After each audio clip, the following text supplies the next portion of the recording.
Hello everyone, I'm John Byrne with Poets and Quants. Welcome to our MBA Watch Profile of the Week, sponsored by Stratus Admissions Counseling. We have with us a really smart and bright Haas MBA who is a consultant at Stratus. We are evaluating a candidate who calls herself Ms. Mission Driven. She's a consultant, has worked for a top consulting firm for 3.5 years, an Ivy League graduate from Cornell who majored in business at Cornell, which I have to tell you is one of the most selective undergraduate business programs in the world. She has a 3.2 GPA, so a little low, and a GMAT score of 700. She is a Latino who has been involved in diversity and inclusion work at her consulting firm. And her number one school, Yale School of Management. Melisa, Prevost, what do you think? I really like Ms. Mission Driven. Other than the fact that I love that she's mission driven, I think she's got a great profile, and I think she's choosing Yale SOM, who is a very mission driven school, is a great target for her. So what I like about her is, she's got 3.5 years of experience in consulting, so some solid work experience. Her undergraduate degree at Cornell, as you said, really strong business program there.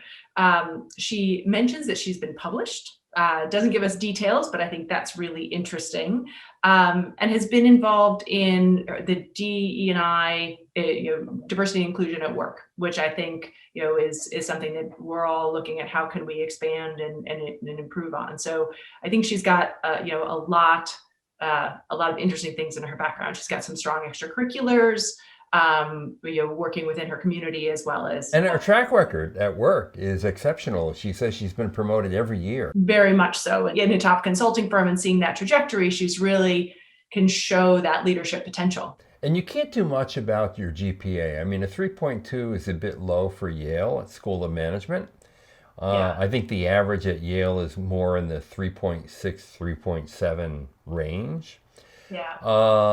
So usually you would make up a low GPA with a better standardized test score. In her case, she has an even 700, which, let's face it, that's really impressive. We know she can do the work if she's had a 700.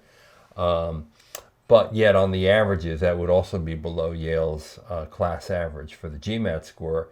How does she offset the low stats? I think telling her story is an important part of this. And, again, if Yale's essay continues to be the same on commitment, right? I am seeing an essay around diversity and inclusion being a commitment in her life.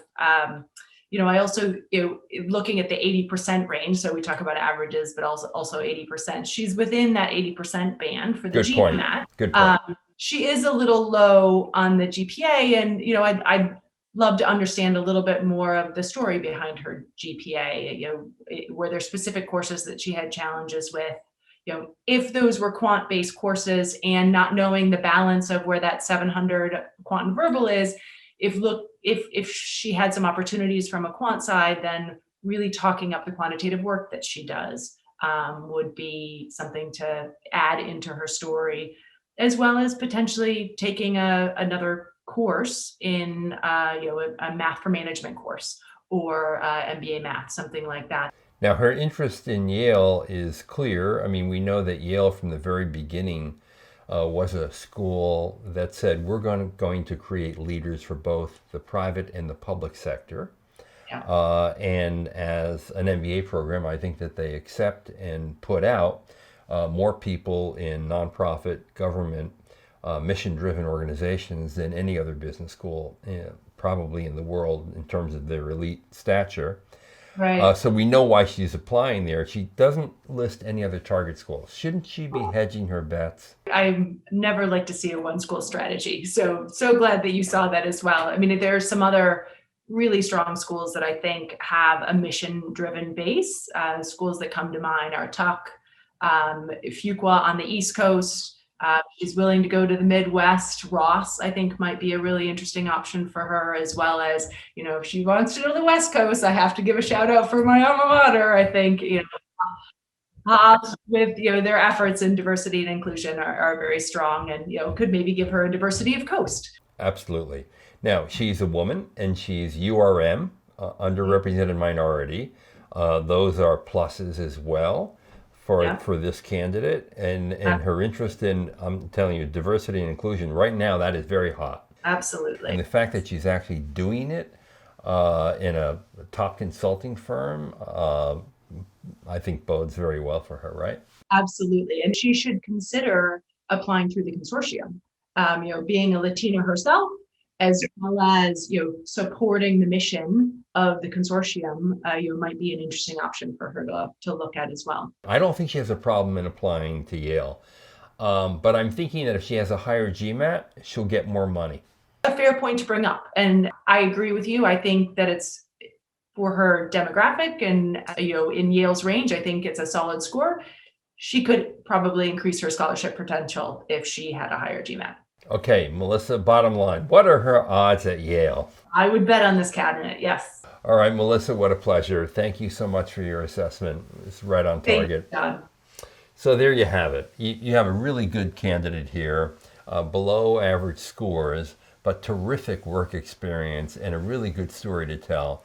And as Melisa suggests, that's really where the leverage is in this application, telling your story well and convincing people that you belong at Yale School of Management, which we do think is ideal for her, but we also think she should be hedging her bets. Michigan Ross would be great for their MBA program because they have a really good social impact program. Duke would also be fantastic for her, Dartmouth Tuck, and Melissa's alma mater, Berkeley Haas. Let's not forget that. Of course not. All right, you've been watching our MBA Watch Profile of the Week, sponsored by Stratus Admissions Counseling. This is John Byrne with Poets and Quants. Thanks for watching.